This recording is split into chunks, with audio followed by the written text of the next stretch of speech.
Sabe, quando a gente olha para um avião, é fácil esquecer a pergunta mais básica. Como é que aquilo não se despedaça lá em cima? Porque, olha, não é só uma máquina que voa, não. É uma verdadeira obra-prima da engenharia pensada para resolver um paradoxo, um quebra-cabeça fundamental. E é sobre ele que vamos conversar um pouco hoje.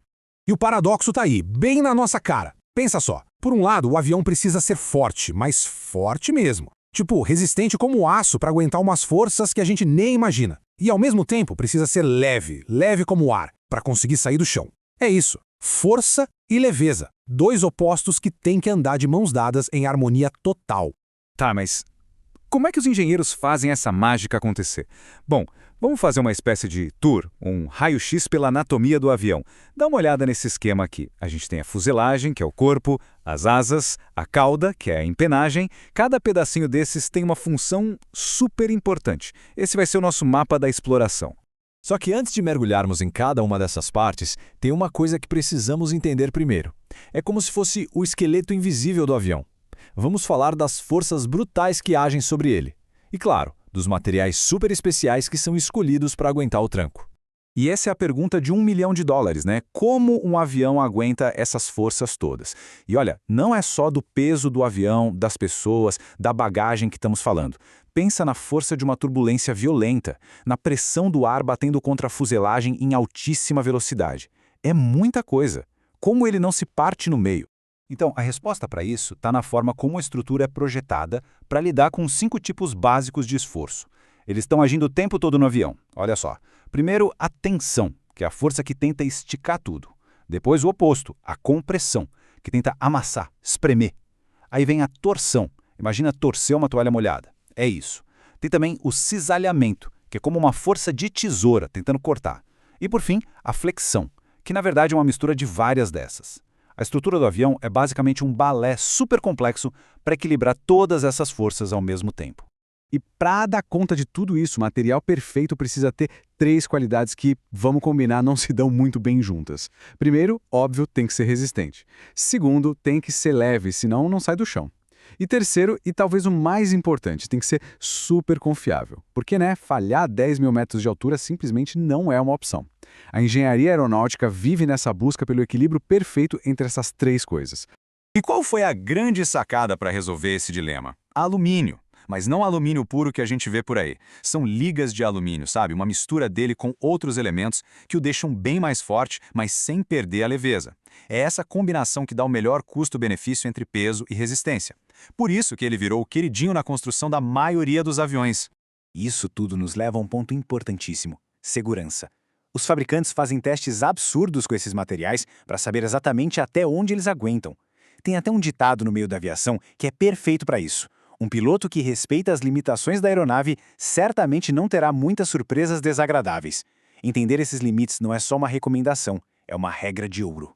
Beleza, agora que já entendemos a base de tudo, as forças e os materiais, vamos olhar de perto para as 2 partes mais famosas de um avião: a fuselagem e as asas.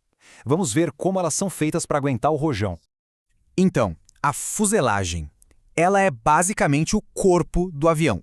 O tronco. É ela que liga tudo. As asas se prendem nela, a cauda também, e é dentro dela que vai a tripulação, os passageiros, a carga, tudo. Pensa nela como a coluna vertebral que segura o avião inteiro. Um dos jeitos mais antigos de construir uma fuselagem, que a gente ainda vê bastante em aviões menores, é a tal da estrutura em treliça. Imagina uma gaiola, um esqueleto feito de vários tubos de aço, todos soldados uns nos outros. É uma solução bem forte e até que leve, mas não serve para tudo não.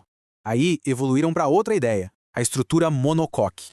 Aqui o conceito é totalmente diferente. Pensa numa lata de refrigerante, a força está toda na casca, na pele de alumínio. No avião, a lógica é a mesma. A força estrutural vem quase toda do revestimento.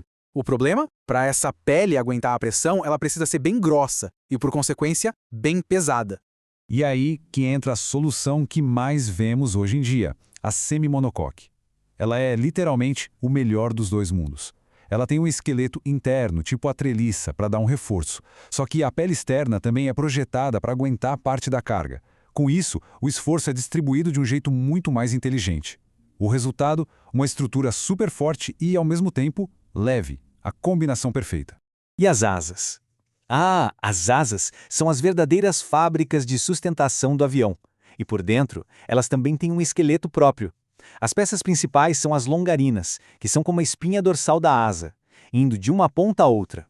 Depois, vem as nervuras, que são como as costelas, sabe? Elas dão aquele formato curvado, aerodinâmico. E por fora, tudo é coberto pela pele, o revestimento que deixa a superfície lisinha. Ok, então já vimos o esqueleto e o corpo do avião. Agora, falta falar dos músculos.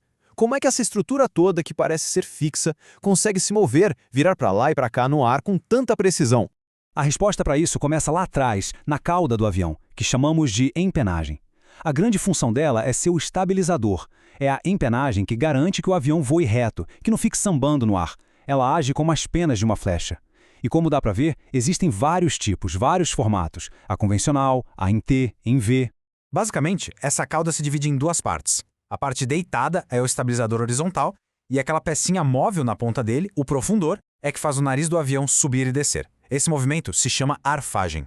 Já a parte em pé é o estabilizador vertical. E a parte móvel dele, o leme, faz o nariz ir para a esquerda e para a direita. Esse é o movimento de guinada.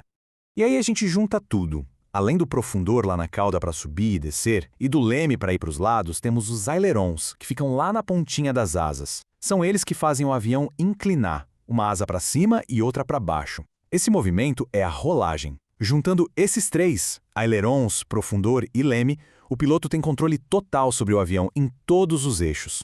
Mas calma que ainda não acabou. As asas têm outras partes móveis com funções, olha, totalmente opostas.